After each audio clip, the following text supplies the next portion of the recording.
자, 우리가 붙잡을 언약의 말씀의 제목은 성도가 싸워야 할 영적인 싸움이라는 제목입니다. 지난 월요일 이 제목의 말씀을 마음에 받아서 정리를 다 했어요. 그리고 지금 여러분들이 받아보시는 주보의 그 썸네일, 그 컷이 그때 다 월요일 날 다 작성이 된 거거든요. 근데 이 내용 중에는 정치인들을 위해서 기도하고 영적인 싸움을 싸워야 된다라는 내용이 포함되어 있습니다. 그런데 마치 미리 알았던 것처럼 화요일에 굉장한 또 사건이 하나 있었죠. 우리는 세상 싸움하지 말고 영적인 싸움을 싸워야 합니다. 자, 서론인데요. 여호수아서 24장은 이제 2024년 마지막 주 5주의 말씀을 전하도록 하겠습니다. 2024년 이제 4주, 오늘 제외하고 4주가 남았습니다. 지금 우리가 구원받은 모든 성도가 가장 중요한 싸움을 해야 합니다. 그게 바로 사단과 흑암 세력을 향한 영적인 싸움이에요. 영적인 싸움이 얼마나 중요한지를 보여주는 믿음의 선배가 바로 오늘 본문에 등장하는 다윗입니다. 첫 번째로 다윗이 어떤 인물인가 좀 보겠습니다. 다윗은 성경에 기록되지는 않았어요. 그런데 대략 추측하건대 17세에서 18세, 우리 중학교, 고등학교쯤 되죠. 이때의 청소년 시기잖아요. 2m 97cm, 3m가 조금 안 돼요. 골리앗이라는 블레셋 민족의 아주 위대한 장군이에요. 이 골리앗을 물맷돌로 이 미간 사이를 갖다 정확히 맞춰가지고 단번에 쓰러뜨려 버렸어요. 아주 담대한 사람이 다윗이었습니다. 그리고 단 한 번도 전쟁에 패한 적이 없어요. 전쟁 영웅이에요. 시편 150편 가운데 절반 75개의 시편을 다윗이 기록을 했습니다. 근데 여기 보면은요, 1000년 후에 1세기도 아니고 10세기 후에 오실 그리스도를 얼마나 깊이 깨달았던지 모든 게 싹 다 기록되어 있다니까요. 예수님께서 창세기 3장 15절 여자의 후손의 주인공 그리스도로 이 땅에 오신다, 이거 기록되어 있어요. 그리스도의 일을 완성하기 위해 3년 6개월의 생애, 이걸 공생애라고 합니다. 그게 기록되어 있어요. 또 그리스도의 일, 이걸 복음이라고 하지 않습니까? 이 복음을 완성하신 십자가의 죽으심과 부활, 뭐 등등등 모든 게 기록이 되어 있어요. 대단한 그리스도의 사람이었던 거예요. 또 스스로 악기를 만들어 가지고 찬양을 했어요. 음악적으로도 굉장히 재능이 있었던 거예요. 그리고 찬송을 작곡을 했습니다. 그래서 찬양을 했던 너무나 뛰어난 인물이에요. 오늘 배포될 2025년 달력에 찬송가들이 들어있어요. 이게 다윗의 시편, 다윗의 찬양들이에요. 굉장한 저도 그렇고 우리 21세기 안디옥교회 성도들도 많이 부르는 찬양들이 들어있어요. 또 장인이에요. 사울왕에게 자그마치 15년을 쫓겨다녔어요. 이 장인이 사위를 죽이겠다고 쫓아다녔어요. 그런데 단 한 번도 원망하지 않았습니다. 그리고 오히려 사울왕을 죽일 수 있는 기회가 여러 번 있었어요. 그런데도 다윗은 뭐라고 했냐면, 왕은 여호와께서 세우시는 것이다. 왜? 이스라엘의 왕, 제사장, 선지자는 그리스도 3직분을 미리 보여주는, 예표하는 직분이기 때문에 함부로 하면 안 된다. 그래서 사울왕을 죽일 수 있는 기회가 여러 번 있었는데 건드리지 않았어요. 무슨 얘기죠? 여호와의 절대적인 주권을 인정한 거예요. 여호와만이 최고의 권위를 가진 통치자이시다. 이게 절대적인 주권이거든요. 또 언약궤의 비밀을 알았기 때문에 성전을 지으려고 애를 썼어요. 근데 하나님께서 너는 손에 너무 많이 피를 묻혔다. 아들이 솔로몬이 지을 거다. 이렇게 말씀하시니까 성전 지을 준비를 싹 다 해놓고 인생을 마감합니다. 그리고 다윗은요, 지금도 이스라엘 민족이 가장 좋아하는 성군, 아주 훌륭한 임금이에요. 그리고 여러분, 현재 이스라엘 국기에 별 하나가 이렇게 그려져 있잖아요. 이게 유대인을 상징하는 별인데 그 별이 다윗의 별이에요. 두 번째, 자, 이렇게 대단한 다윗이 굉장한 실수를 합니다. 실수를 하기보다는요, 이거는 이 내용을 딱 살펴보니까 계획된 살인 범죄예요. 무시무시한 거잖아요. 계획을 하고 살인을 한 거예요. 요즘 또 세상 법정에서는요, 우발적으로 살인한 거냐 아니면 계획된 거냐, 이거에 따라 형량이 달라져요. 이건 계획된 살인 범죄라니까요. 사무엘하 11장을 보겠습니다. 1절에 그 해가 돌아와 왕들이 출전할 때가 되매 그런데 다윗은 예루살렘에 그대로 있더라, 이렇게 돼 있어요.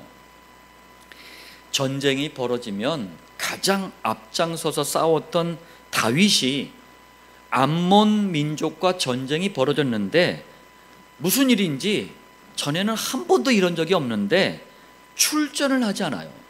싸움에 나가지를 않아요. 부하들만 보내놓고 자기는 예루살렘에 그대로 머물러 있는 거예요. 항상 전쟁에 승리해서 교만한 건지 아니면 영적인 긴장감이 풀려서인지 전쟁이 나가지를 않아요. 그런데 여러분, 이 전쟁은 단순한 암몬 민족과의 전쟁도 맞지만 이 암몬 민족이 어떤 민족이에요? 여호와를 끝까지 대적했던 사단의 인도와 조종을 받던 민족이에요. 무슨 얘기예요? 영적인 전쟁이란 얘기예요. 자, 사무엘하 11장 2절에 저녁 때에 다윗이 그의 침상에서 일어나, 침상은 오늘날의 침대 같은 거거든요. 여러분, 다윗의 침상은 다윗이 밤 시간에, 이분이 밤 시간 늦도록 막 새벽까지 기도를 많이 한 사람이거든요.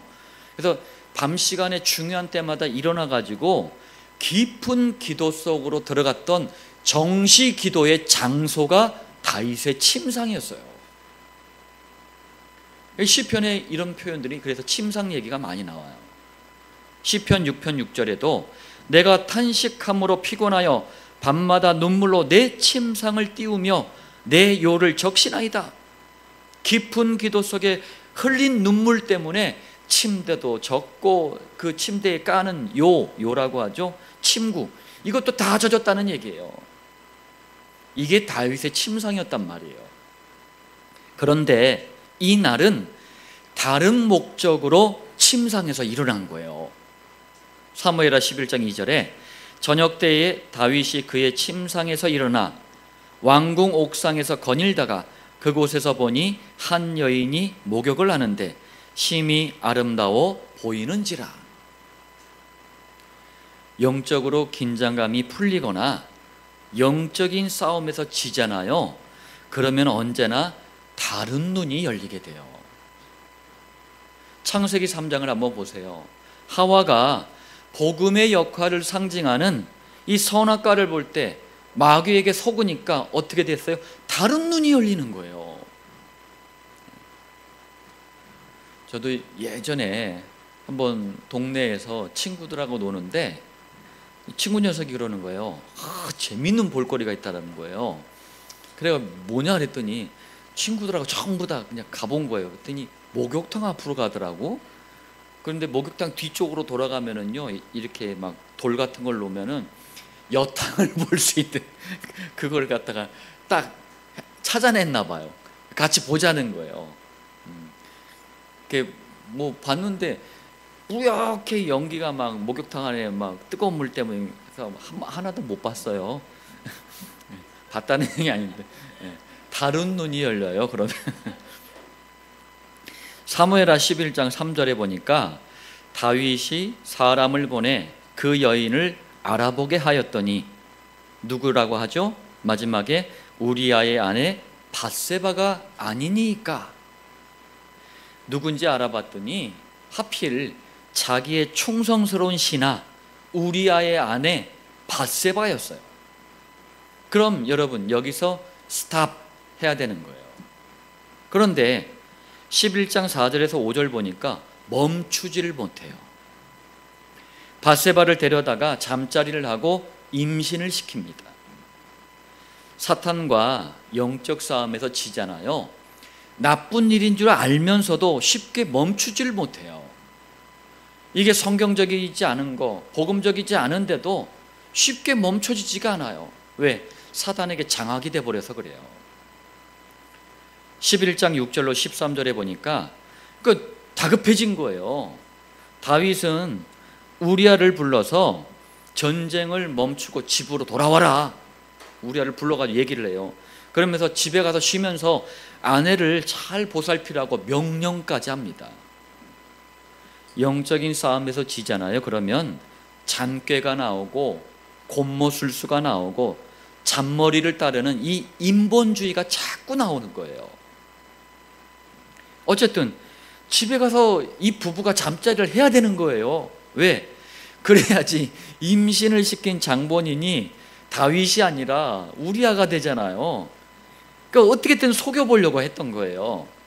그런데 어메나 충성스러운 신하 우리아가 뭐라고 하냐면은 아직 전쟁이 끝나지 않았는데 저렇게 전쟁터에서 고생하는 부하들을 두고 나 혼자 그냥 집에서 편하게 마누라 끼고 내가 자겠느냐, 이러면서 다른 부하들과 함께 야영을 하네? 지배를 가지를 않네? 우리아를 볼 때 참 멋있고 훌륭한 신하 아닙니까? 괜찮은 사람이잖아요. 자, 11장 14절에서 25절에 보니까 그런데 사단과의 영적인 싸움에서 실패하니까 다윗의 마음과 생각이요 완전히 이상해져 버려요. 자, 그래서 우리아에게 편지 한 통을 직접 다윗이 써줘요. 왕이 쓴 편지는 함부로 열어볼 수가 없잖아요. 그러면서 뭐라고 하냐면 너 상관이 요압 장군이지, 그 요압에게 이 편지를 전달해 줘라. 절대 열어보면 안 돼. 이제 준 거예요. 내용이 뭐였느냐? 11장 15절이에요. 편지에 써서 이르기를 너희가 우리아를 맹렬한 싸움에 앞세워 두고 너희는 뒤로 물러가서 그로 맞아 죽게 하라. 황당하고 무서운 편지예요. 그러니까 쉽게 얘기하면은 야 진격 해놓고 우르르 나갈 거 아닙니까? 그러니까 우리아는 또 용감해가지고 제일 앞장설 거 아니에요. 앞장서 딱 가는데 몰래 싹 우리아만 남고 뒤로 다 빠지는 거예요. 그럼 우리아만 죽는 거 아닙니까? 다시 말하면 우리아가 다윗에게 받아가지고 요압 장군에게 전달한 이 편지는 뭐였던 거예요? 다윗의 살해 명령이었던 거예요. 참 비참하죠. 정리하면 사단은요 호시탐탐 성도를 노리고 있습니다. 평상시에 그리스도를 너무나 잘 깨달았던 이 다윗도 한 방에 무너져 버렸어요. 여러분, 영적인 싸움에 방심하잖아요. 마음을 놓아버리잖아요. 순식간에 사단은 공격을 합니다. 그래서 돌이킬 수 없는 치명적인 사건을 지금 벌인 거예요. 모든 성도와 그루터기는 오늘 이 말씀을 교훈으로 거울로 삼아야 됩니다. 그리고 영적인 싸움이 얼마나 중요한지를 여러분들이 잘 깨달아야 되겠습니다. 자, 본론 첫 번째입니다. 구원받은 성도에게 가장 중요한 영적인 싸움터가 있어요. 전쟁터가 있어요. 영적 전쟁터. 그게 바로 다른 게 아니에요. 마음과 생각이에요. 첫 번째, 먼저 알아야 될 것은요, 사단의 역사가요, 이 사람이 불신자냐 아니면은 성도냐에 따라서 다르게 나타납니다. 마가복음 5장 1절로 5절에 사단과 그 졸개들은 영적인 존재란 말이에요. 그래서 어디든지 다 들어갈 수 있어요. 창세기 3장의 뱀 속에도 그래서 들어간 거예요. 자, 불신자들에게는 그렇게 들락날락하면서 역사를 해요. 마음속에 들어가요. 거라사 지역에 귀신 들린 사람처럼 아예 그 마음과 생각 속에 들어가서 이상한 일을 벌이면서 망하게 하는 거예요. 무당집에 가잖아요. 그럼 쌀 던져. 앞에 상에다가 쌀 던져. 아니면 산통이라고 하세요? 여러분, 산통 깨졌네 이런 말 쓰지 마세요. 그 무당이 쓰는 말이에요. 산통이 이렇게 통에다가 젊게 알린 막짝대기 같은 거 담아놓은 게 산통이에요. 산통을 흔들거나 글자를 풀거나 아니면은 뭐 엽전을 던지거나 전부 가짜. 진짜 귀신 들린 무당은 오기 전부터 알고 있어요. 왜냐? 마음과 생각 속에 귀신이 들락날락하면서 알려줘요. 그러나 성령님이 함께 하시는 구원받은 성도의 마음과 생각 속에는 절대로 들어와서 역사할 수가 없어요. 한번 생각해 보세요. 불신자가 죽으면 그 영혼이 귀신이 된다는 게 베레아 귀신론이에요. 이단들이 이 주장을 몇몇 교회가 하고 있거든요. 근데 이 사람들은 뭐라고 하냐면 자기들 마음속에는 성령님이 함께 하신대요. 그럼 그건 뭐 함께 하신다니. 근데 희한한 짓을 해요. 뭐 집이나 어디 교회에서 지들 뭐 예배 드린다는 교회에서도 서로 자기들 마음속에 들어와 있는 사단을 추방해야 된대. 서로 그래서 막 예수 이름으로 귀신아 떠나갈지어다 이렇게 서로 기도해주고 막 그래. 코미디도 아니고 지들 마음속에 성령이 계신다며요. 그럼 성령님이 귀신과 동고동락하는 거예요? 말이 안 되는 얘기예요. 마음과 생각 속에 절대로 사단과 그 졸개들은 들어올 수 없기 때문에 성도의 마음 속에는 그래요.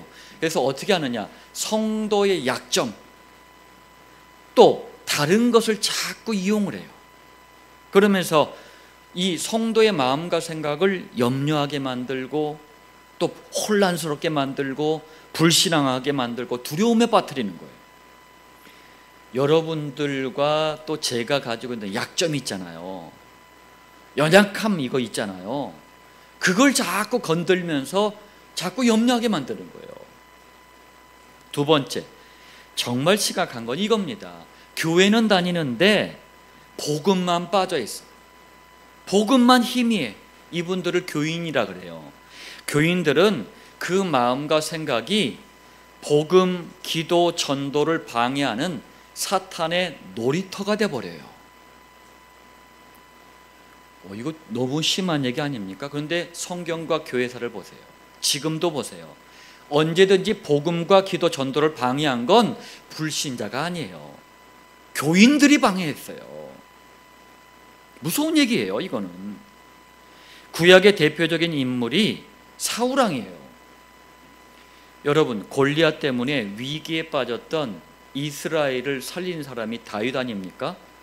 그러니까 다윗을 사울왕이 사위로 삼았어요.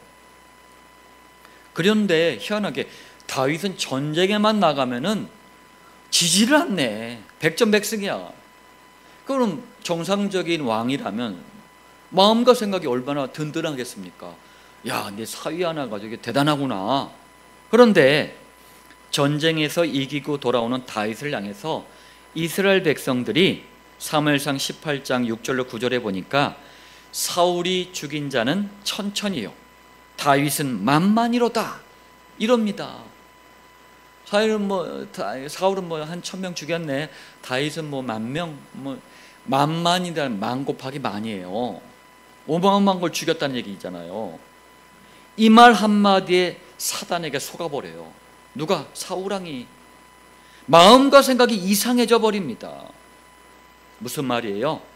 지금도 사단은 교인들을 경쟁심, 시기, 질투 이걸 이용해 가지고 마음과 생각을 무너뜨리는 거예요. 그래서 가장 중요한 복음, 기도, 전도의 축복을 모르도록 만드는 거예요. 자, 신약에 또 대표적인 인물이 있습니다. 가룟이라는 지역에 사는 유다라는 사람이에요. 그걸 줄여가지고 가룟 유다라 그래요. 자, 누가복음 22장 3절에 열둘 중 하나인 가룟인이라, 가룟 사람이라 부르는 유다에게 사탄이 들어가니, 사탄이 들어갔대요. 마음과 생각 속에. 이 사람 12제자 중에 한 사람으로 부름받은 사람이에요. 그런데 처음부터 예수님을 안 믿고 떡 때문에, 이익 때문에 예수님을 따라다녔던 교인이었던 거예요. 요한복음 13장 2절, 마귀가 벌써 시몬의 아들 가룟 유다의 마음에 예수를 팔려는 생각을 넣었더라. 자꾸 내가 복음과 기도에 이상한 쪽으로 간다. 이거 생각해 보셔야 돼요. 심각한 문제. 자, 그래서 세 번째입니다. 하나님은 구원받은 성도의 마음과 생각을 너무나 중요하게 말씀하는 거예요. 잠언 4장 23절, 모든 지킬 만한 것 중에 더욱 네 마음을 지키라. 생명의 근원이 이에서 남이니라. 살고 죽는 일이 마음과 생각에서 결정될 만큼 중요하대요. 그렇기 때문에 마음과 생각을 지키기 위해서 영적인 싸움을 싸워야 되는 거예요. 우리 자녀들 문제만큼 부모가 또 예민한 게 없잖아요. 어려운 또 때를 통과하는 우리 후대들이 참 많아요. 지금 이 시기가 후대들한테는 그야말로 천국과 지옥을 왔다 갔다 할 만큼 어렵습니다. 그러니까 부모들은 더 어려워요. 내 자녀잖아요. 막 그냥 너를 떠요. 그런데 이때도 평안함을 누리는 우리 성도들이 있는 걸 보고 저는 참 감사한 거 있죠. 자, 그럼 어떻게 영적인 싸움을 싸워야 되죠? 간단합니다. 여러분, 내 마음과 생각을 내가 어떻게 할 수가 없어요. 고린도서 10장 4절 5절에 좀 제가 줄여서 말씀드리겠습니다. 어떤 견고한 진도 무너뜨리는, 진이라는 게 뭐 요새라는 말이에요. 아주 든든한, 사단이 쌓아놓은 견고한 요새가 있어요. 이걸 무너뜨리는, 자, 그러면서 마지막에 중간점에 보니까 모든 생각을 사로잡아 그리스도에게 복종하게 하니, 이렇게 싸우는 거래요. 사단이 성도의 마음과 생각에 환경이나 상황, 입장, 처지 뭐 등등등 다른 것을 통해서 불신앙과 염려라는 견고한 진을 쌓지 못하도록 그리스도에게 복종하래요. 그럼 그리스도에게 복종한다는 말이 뭘까요? 사탄과 그 졸개들이 가장 두려워하는 그리스도를 성도의 마음과 생각에, 아까 우리 김정희 집사님이 기도해 주셨어요. 각인시키고 뿌리를 내리고 체질화한다는 말이에요. 한마디로 사단이 건드리지 못하는 성도가 된다는 말입니다. 그래서 우리가 그리스도께 복종하려고 그리스도만 선포되는 강단 말씀에 집중하는 거예요. 이게 그리스도에게 복종하는 겁니다. 그리고 정식기도를 통해서 이 그리스도를 내 것으로 각인 뿌리 체질로 만드는 거예요. 그리고 그리스도만을 전하는 7천 목장의 인생의 방향을 맞추는 겁니다. 자, 본론 두 번째입니다. 이 시대와 현장을 두고 가장 중요한 영적인 싸움터가 있습니다. 에베소서 6장 12절이에요. 제가 아까 서두에 말씀드렸던 내용이 이 내용입니다. 우리의 씨름은 혈과 육을 상대하는 것이 아니요 통치자들과 권세들과 이 어둠의 세상 주관자들과 하늘에 있는 악의 영들을 상대합니다. 자, 하나하나 보겠습니다. 영적인 싸움터, 가장 시대와 현장을 두고 첫 번째, 통치자들, 나라를 운영하는 정치인들을 말해요. 이 정치인들 배후에서 역사하는 사탄의 세력과 영적인 싸움을 싸워야 돼요. 여러분, 선거철이 되면은요, 또 중요한 나라의 일들이 있잖아요. 무당집, 점쟁이들이 점쳐주는 점집 난리가 나버립니다. 여야를 막론하고 현금으로 수억 원을 주면서요, 누가 당선되는지, 이 일은 어떻게 되는지 점을 쳐요.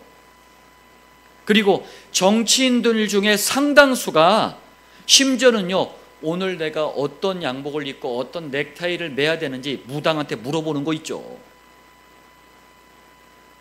사탄과 그 졸개 귀신들의 인도와 조정을 받는 정치인들이 나오니까 정치가 시끄러운 거예요. 여야가 자기네들 당선되고 자기네들 인기와 투표를 위해서 만들어 놓은 사상이나 이념 싸움에 빠지면 안 돼요. 좌든 우든 잘못된 거예요. 우리는 복음의 길을 가야 됩니다. 두 번째, 권세들. 자, 이분들이 먹고 사는 문제를 해결하는 경제를 움직이는 경제인들을 말해요. 그런데 경제인들 배후에 사탄의 세력이 지금 역사하고 있다는 거예요. 이것과 싸워야 된다. 분명한 사실 말씀드립니다. 경제 위기 때마다 마귀의 졸개들은 귀신의 인도를 받는 경제인들이 잘못된 선택이 항상 있었어요. 경제 위기 때마다 경제인들이 선택을 잘못하는 거예요. 큰 예를 하나 들겠습니다. 1997년에 대한민국을 큰 위기에 빠뜨렸던 IMF 위기가 있었어요. 이 IMF가 인터내셔널 머니터리 펀드, 국제통화기금이라는 이 조직체예요. 여기에서 구제금융을 받았어요. 이때 대량으로 실직자가 나오고 많은 직장마다 문을 닫았고 국민들은요, 위기를 이겨낸다 금모으기 운동하고 그랬어요. 난리가 아니었습니다. 그런데 이 IMF 위기 때 그 신호탄을 누가 쏜 줄 아세요? 한보철강 정태수 회장이었어요. 이 정태수 회장은요, 어떤 사람이냐면 중요한 일을, 사업을 결정하고 확장할 때, 일을 선택하고 결정할 때 무속인들이 다 해줬어요. 이걸 전속 무당 두세 명을 늘 끌고 돌아다녔어요. 심지어는 신입사원들 뽑을 때도 무당을 옆에 앉혀놓고 뽑았어요. 이거 세상이 다 아는 일이에요. 여러분, 사람들은 이걸 보는 눈이 없어요. 그렇기 때문에 다른 데서 자꾸 원인을 찾아요. 아니에요. 우리가 영적인 싸움을 그래서 싸워줘야 되는 거예요. 교회가 하는 일이 그런 일입니다. 가장 중요한 일을 하는 거예요. 세 번째, 이 어둠의 세상 주관자들. 자, 온갖 범죄, 타락, 마약, 폭력 등등등 이 배후에서 역사하는 사단과 영적인 싸움을 싸워야 돼요. 이 어둠의 세상 주관자들, 특히 마약이 한국과 전 세계적으로 너무 심각해요. 지금 대한민국은 더 이상 마약 청정국이 아니에요. 여러분, 마약 청정국이라는 이 지위는요, UN, 국제연합 UN에서 이 지위를 주는 거예요. 근데 조건이 뭐냐면 인구 10만 명당 마약 사범 20명 미만이 될 때 마약 청정국이다 이렇게 인정을 해주는 거예요. 전에는 처벌이 엄했기 때문에 우리가 마약 청정국이었어요. 지금은 어때요? 어디서나 손쉽게 구할 수 있는 게 마약이 돼버렸어요. 특히 연령층이, 마약하는 연령층이 자꾸 낮아지고 있어요. 제가 한번 예전에 가까운 분들한테 버닝썬 사태가 한번 있었잖아요. 그 영상들을 좀 보내드렸는데, 뭐 클럽 이런 데가, 우리 젊은 친구들이 클럽 이런 데 가잖아요. 그래, 거기 가서 남자들이 여자 아이들한테 막 마약 같은 거 막 주는 거예요. 그래, 막 거의 뭐 기절하다시피 해놓고 성폭행 해버리고, 뭐 이거 뭐 비일비재예요. 너무나 흔한, 이걸 갖다가 뭐 언론도 제대로 다루지도 않고 너무 심각합니다. 현재 세계 최강대국 미국은 국민의 절반 이상이 마약을 하는 나라가 돼버렸어요. 이거 그냥 얘기하는 게 아니고 미국에서 낸 통계 자료예요. 마약은 그야말로 마귀가 주는 약이에요. 마약으로 당대와 후대를 무너뜨리는 사단의 세력과 영적으로 싸워야 됩니다. 네 번째예요. 하늘에 있는 악의 영들. 이 말은 뭐냐면요, 급증하고 있는 이단, 사이비, 각종 종교단체들을 말하는 거예요. 이 배후에 사단이 역사하고 있다는 얘기예요. 이만희의 신천지, 장길자의 안사홍 증인의 하나님의 교회, 박옥수, 이요한, 이 사람들이 구원파 교주들이에요. 여호와의 증인, 대순진리회, 증산교, 방강암으로 죽은 뭡니까? 통일교를 만든 문선명. 통일교가 뭐예요? 세계 평화통일 가정연합. 좋은 건 다 갖다 붙였어. 뭐 등등등 수많은 이단, 사이비, 종교단체들이 일어나서 현장을 장악해 가고 있어요. 여기 사동 지역에서도요, 저기 안산교회라고 있어요. 이게 그 구원파, 이요한의 구원파예요. 여기는 생명의 말씀 성교회라고 하는데 주변에 막 빌라 막 이런 연립주택을 막 매입을 해요. 뭐 그 소위 말하는 지기들 교회 옆으로 막 매입을 해가지고 신도들을 막 집단으로 이주시켜가지고 살게 하고 소위 선교사들을 거기다 뭐 훈련소로 만들고 막 그러고 있어요. 엄청나게 양적으로 부흥하고 있다니까요.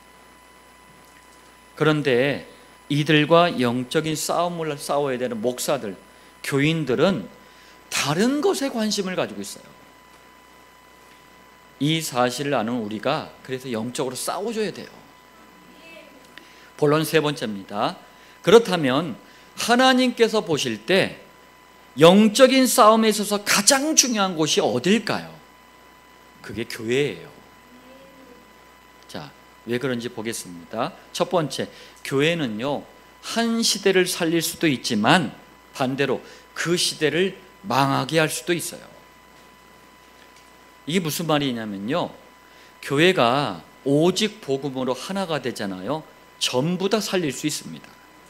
왜요? 복음만이 사단과 흑암 세력을 무너뜨릴 수 있기 때문에 그래요. 사단의 세력이 무너지면 그 시대는 살아나요. 그러나 교회가 참된 복음을 놓치고 다른 것을 붙잡고 복음에 자꾸 다른 것을 섞잖아요. 그 시대가 아무리 뛰어나고 훌륭해도 망해버려요. 왜요? 사단과 흑암 세력은 다른 것에는 끔찍을 안 해요. 그래서 복음 없는 곳만 찾아다니면서 역사하는 거예요. 그런데 가장 중요한 영적인 싸움의 최전선인 교회가 복음을 잃어버리면 사단의 세력을 막을 수가 없는 거예요. 복음이 무너지면 그 시대는 노아 시대처럼 문을 닫아야 되는 거예요. 특히 교회들이 복음을 말하지 않고 복음에만 관심이 없는 것을 종교화라 그래요. 생명을 가진 교회가 수많은 종교 단체들처럼 변질이 돼버리는 거예요. 우리는 종교가 아닌데. 이거는요 위기 중에 위기입니다. 재앙 중에 재앙이에요. 교회가 이토록 중요합니다. 두 번째, 그래서 21세기 안디옥 교회와 모든 성도, 모든 그루터기는 영적인 싸움에서 승리하기 위해 세 가지에 여러분 반드시 성공하시길 바랍니다. 자, 첫 번째는요, 강단에서는 늘 헷갈리지 않는 확실한 복음, 희미한 게 아니라 분명한 복음만 선포돼야 돼요. 이게 저의 사명입니다. 전도자들의 사명이에요. 복음 외에 다른 것이 선포되거나 복음에 다른 것이 섞여서 나오잖아요. 그러면 마귀가 역사할 틈을 자꾸 주는 거예요, 그게. 그래서 제가 종교 강단을 뭐라고 얘기를 하는 거예요. 왜 마귀에게 자꾸 틈을 줘요? 마귀는 언제든지 교회와 성도가 복음을 놓칠 때 역사하는 거예요. 또 두 번째, 영적인 싸움의 가장 중요한 방법이 뭘까요? 그게 기도입니다. 그런데 기도를 아예 안 하는 것도 문제지만 기도를 하더라도 육신적인 기도, 떡 이게 육신적인 기도예요. 이것만 기도해. 신비주의 기도, 이거는 귀신을 체험하는 기도입니다. 하나님 만나고 누리는 게 아니에요. 율법주의적인 기도, 인간의 행위, 잘잘못 이것만 강조하는 거예요. 기복주의 기도, 그리스도라는 유일한 복 말고 자꾸 다른 복을 달래. 종교적인 기도, 인간의 의, 내가 얼마나 똑똑하게 바르게 올바르게 살고 뭐 이런 거, 이런 기도를 하면 오히려 사단의 역사를 자꾸 불러들이는 거라니까요. 기도하면서 망할랍니까? 지금 대한민국의 많은 교인들이 기도하면서 망하고 있어요. 그래서 확실한 복음, 이 그리스도, 확실한 분명한 그리스도만 선포되는 강단 말씀이 중요하다고 말씀을 드리는 거예요. 왜냐하면 기도는요, 사단이 벌벌 떠는 유일한 거, 이 복음, 사단이 가장 싫어하는 그 유일한 것, 그리스도를 발견하고 고백하고 체험하고 누리는 시간이 기도입니다. 기도가 바르게 되면 사탄과 흑암 세력은 저절로 무너지는 거예요. 세 번째, 7천 목장은 영적인 싸움의 최전방이에요. 목장이 무너지잖아요. 그 시대와 현장은 소망이 사라져요. 그렇기 때문에 사단은 목장을 방해하는 거예요. 우린 여기에 속지만 않으면 됩니다. 누구도 그리스도의 복음을 막을 수가 없어요. 여러분들 우리 경험해 봤지만 사단이요, 종교와 얘기하잖아요. 막 기가 막히게 서로 화해가 되고 뭐 화목이 되고 하나가 돼. 복음 선포되잖아요. 기가 막히게 방해를 해. 사단이 가장 두려워한다는 증거예요. 결론입니다. 2024년 한 해를 마감하고 2025년 새로운 한 해를 준비해야 하는 너무나 중요한 시기예요. 이때 성도가 싸워야 될, 우리 구원받은 성도가 싸워야 될 영적인 싸움이라는 너무나 의미가 있는 말씀을 받았습니다. 오늘 말씀대로 작은 결단을 시작하길 바랍니다. 첫 번째, 가장 먼저 성도 자신이 마음과 생각을 지킬 수 있도록 강단 말씀을 따라가길 바라요. 경험해 보셨잖아요. 강단 말씀 놓치면 그 주간 내 마음과 생각이 어땠는지 경험해 보셨잖아요. 그거 자꾸 경험하면 안 돼요. 끝내야 됩니다. 두 번째, 에베소서 6장 12절, 이 네 가지 현장과 영적인 싸움을 싸울 수 있도록 정시기도에 승리하시길 바랍니다. 이 네 가지 현장은 중요한 현장이에요. 내 삶과 관련 있는 현장이에요. 먼 얘기가 아닙니다. 내 후대 현장이에요. 세 번째, 이런 영적인 싸움을 위해 모이는 교회, 21세기 안디옥 교회죠. 흩어지는 교회, 7천 목장이에요. 여기에 참된 헌신을 드려야 합니다. 정리하면 이 세 가지 결단은 성도가 싸워야 될 영적인 싸움터예요. 영적인 싸움의 방법이에요. 또 이것 하는 사람 굉장한 축복을 누리게 됩니다. 오늘 이 말씀이 한 해를 마감해야 되는 2024년 12월 이 너무 중요한 이 달에 여러분 자신을 가정과 가문, 산업과 후대를 점검하는 축복된 말씀 되기를 살아계신 주 예수님의 이름으로 축원드립니다.